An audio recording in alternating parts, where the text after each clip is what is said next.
آپ نے خود کبھی تصدیق نہیں کی، آج تک کسی سنی عالم نے یا سنی پبلک میں سے کسی شخص نے اہل تشیع کی مسجد میں جا کے قرآن کو فزیکلی خود چیک کیا ہے کہ وہ کتنے پاروں والا قرآن چھاپ رہے ہیں یا وہ کس قرآن کو مانتے ہیں؟ تو آپ کو پتہ چل جاتا۔ یہ جو میرے ہاتھ میں قرآن ہے نا میرے بھائی، یہ سعودیہ سے چھپا ہوا ہے، اور یہ جس رائٹر کا لکھا ہوا ہے نا وہ ابھی بھی زندہ ہے۔ 15-20 سال اسے شافعت پرنٹنگ پریس والوں نے جاب دیے رکھی، میں 80s کی بات کر رہا ہوں، اسی وقت انہوں نے اس سے یہ قرآن لکھوایا، اور کمال کی اس کی رائٹنگ ہے کہ ہر صفحے کے اوپر آیت مکمل ہو رہی ہے۔ یہ آلموسٹ آپ دیکھ لیں 500 سے بھی زیادہ، 600 صفحات کے اوپر یہ مصحف ہے، اور اس کا نام ہے عثمان طاہا، دمشق شام کا وہ رائٹر ہے جس نے یہ کاتب جس نے یہ قرآن لکھا ہے۔ یہ بلو بائنڈنگ کے ساتھ سعودیہ سے چھپ رہا ہے، یہی ریڈ بائنڈنگ کے ساتھ اسی کے رائٹس ہیں جو ایران سے چھپ رہے ہیں۔ آپ پاکستان میں شیعہ کا کوئی بھی مدرسہ دیکھ لیں، اس میں یہی قرآن پڑھا ہوگا، سیم چھپ۔ تو یہ پھر جھوٹے پروپیگنڈے انہوں نے کیوں کیے ہوئے خام خام کہ جی ان کا تو یہ عقیدہ ہے۔ بھائی قرآن جو ہے یہ مشرق سے لے کر مغرب تک، شمال سے جنوب تک، دنیا میں ہر مسلمان کے گھر ایک ہی مصحف ہے، کوئی اختلاف نہیں ہے مصحف کے اوپر۔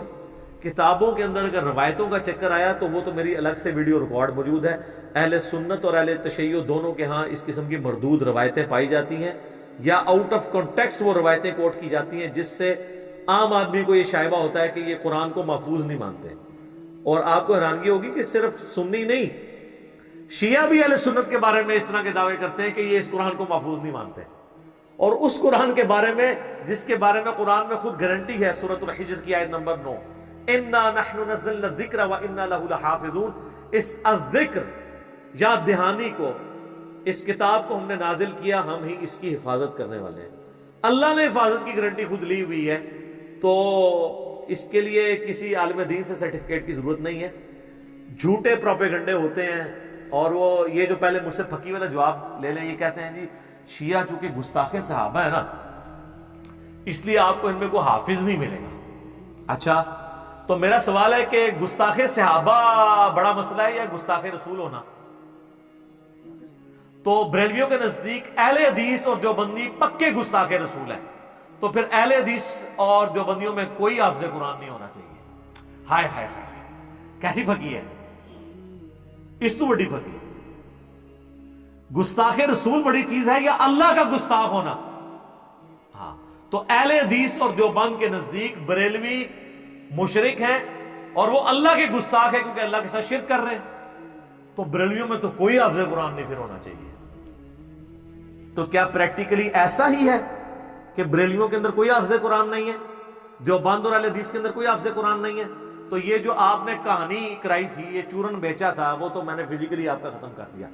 رہ گئے اہل تشیع، تو صرف پاکستان میں ٹرینڈ نہیں ہے اہل تشیع کے ہاں حفظ والا، اب حفظ کے مدرسے ان کے آئے ہیں۔ ہمارے پاس جو حیدر نقوی بھائی آتے ہیں وہ حافظ قرآن ہے، اور ماشاءاللہ اس طرح ان کو کراس ریفرنسز یاد ہیں کہ آپ حیران ہو جائیں، بڑے پکے حفاظ بھی اس طرح نہیں کہ ریفرنس کوٹ کر سکتے۔ ایران میں ہزاروں حفاظ ہیں، پاکستان میں بھی آپ کئی ایک حفظ کے مدرسے شروع ہیں،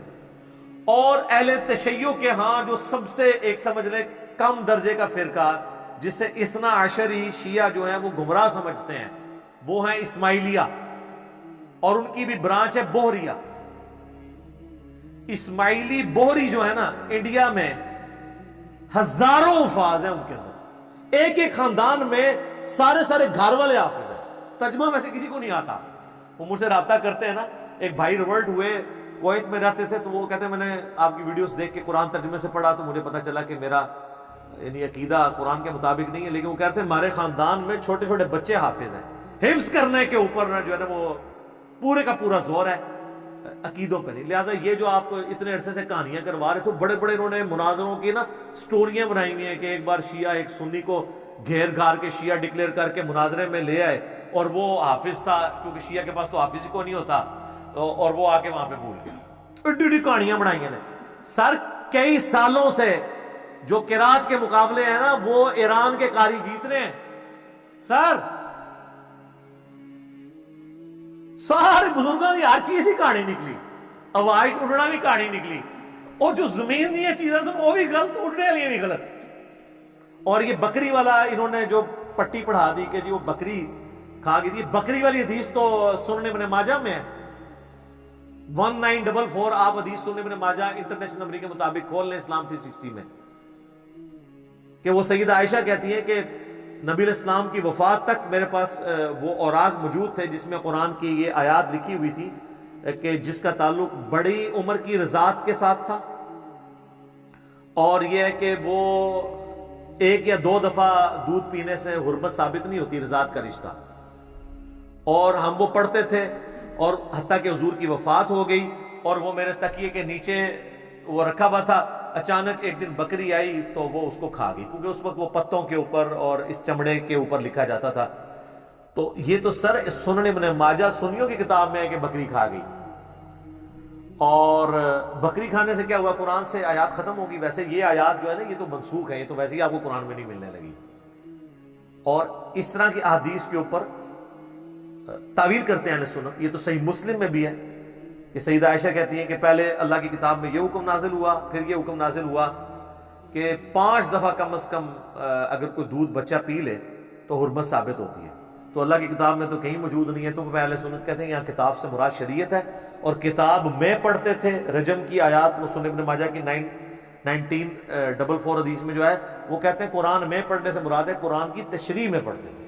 دیکھا اپنے کس طرح تعویل کرتے ہیں، ٹھیک ہے ہم مان لیتے ہیں تعویل کو۔ تو سر شیعہ کے لیے پھر یہی والی تعویل آپ قبول کیا کریں، وہ بھی اگر صحیح بخاری سے آپ کو وما خلق الذکر والانثى وخلق الذکر والانثى ابن مسعود کی روایت میں اختلاف بتاتے ہیں، تو آپ کہتے ہیں قرآن 7 قرات میں نازل ہوا ہے، تو وہاں پہ بھی اختلاف۔ بل اس وقت جو مصحف ہمارے ہاتھ میں نا اس کے اوپر اجماع ہے، ٹھیک ہے، جو مشرق سے لے کے مغرب تک، شمال سے لے کر جنوب تک یہی مصحف ہے۔ لہذا یہ بکری کھانے والی روایت تو آندہ آپ نے بیان نہیں کرنی ہے، اور دوسرا پارے تو نبی الاسلام کے زمانے میں ہے ہی نہیں تھے، کہاں سے کھا جانے تھے؟ نبی الاسلام کے زمانے میں تو صورتیں تھیں، یا صحابہ کے زمانے میں منزلیں ہوئی تاکہ 7 منزلیں ایک ہفتے میں کو قرآن مکمل کر لیں۔ بعد میں جب تھوڑی سستی آئی تو پھر اس کو 30 پاروں میں ڈیوائیڈ کیا گیا کہ اگر کسی نے مہینے میں قرآن مکمل کرنا ہے تو روز کا 1 پارہ پڑھ لے۔ یہ تو بنو امیہ کے دور کے اندر پہاڑوں ان کی پاروں کی ڈویژن ہوئی ہے، اس لیے آپ دیکھیں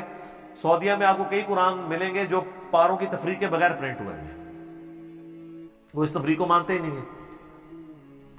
تو لہذا یہ بکری کھا گئی تھی بالکل جھوٹ ہے، اور یہ بھی جھوٹ ہے کہ حافظ نہیں ہوتا،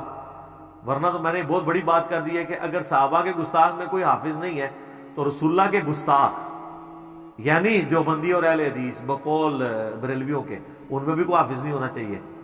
تو امام کعبہ تو ہر دفعہ مصلی سناتا ہے، جس کے پیچھے آپ کہتے ہیں نماز نہیں ہوتی ہے، اس کو حفظ کیسے ہو گیا ہوا ہے؟ سر میرا تو دعویٰ ہے کہ کافر بھی قرآن کو حفظ کرے نا اس کو بھی حفظ ہو جائے گا۔ سر گرو نانک کو 14 پارے یاد تھے، یہ تو مسلمان فخریہ بتاتے ہیں، یہ تو نالج کی بات ہے، کوئی بھی حاصل کر لے۔ اور بقول دیوبند اور اہل حدیث کے بریلوی جو ہیں اللہ کے گستاخ ہیں، شرک کرتے ہیں،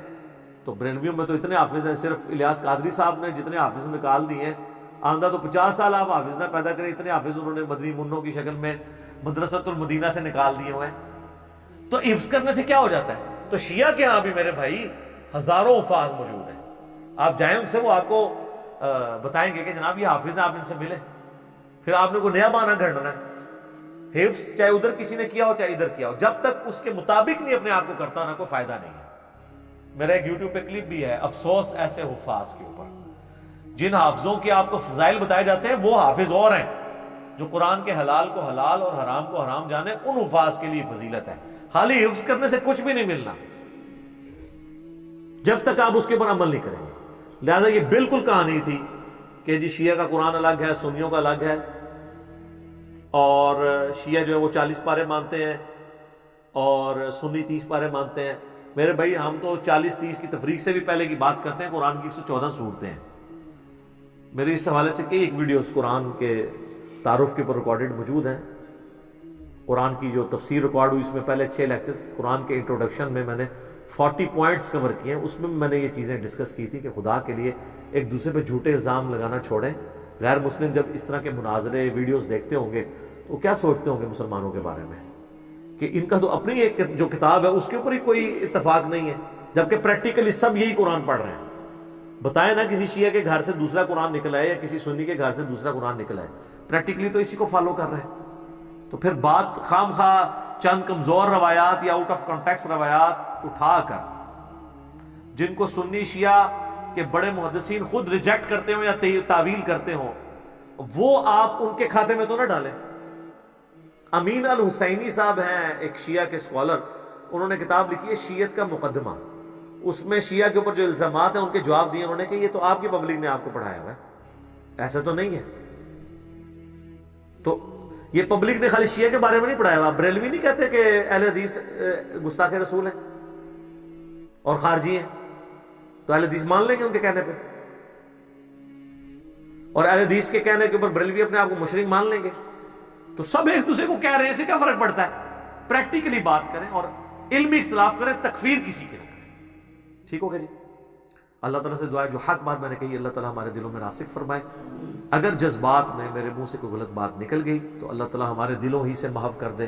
ہمیں معاف بھی فرما دے, ہمیں کتاب و سنت کی تعلیمات پر عمل کر کے دوسرے بھائیوں تک پہنچانے کی توفیق عطا فرمائے.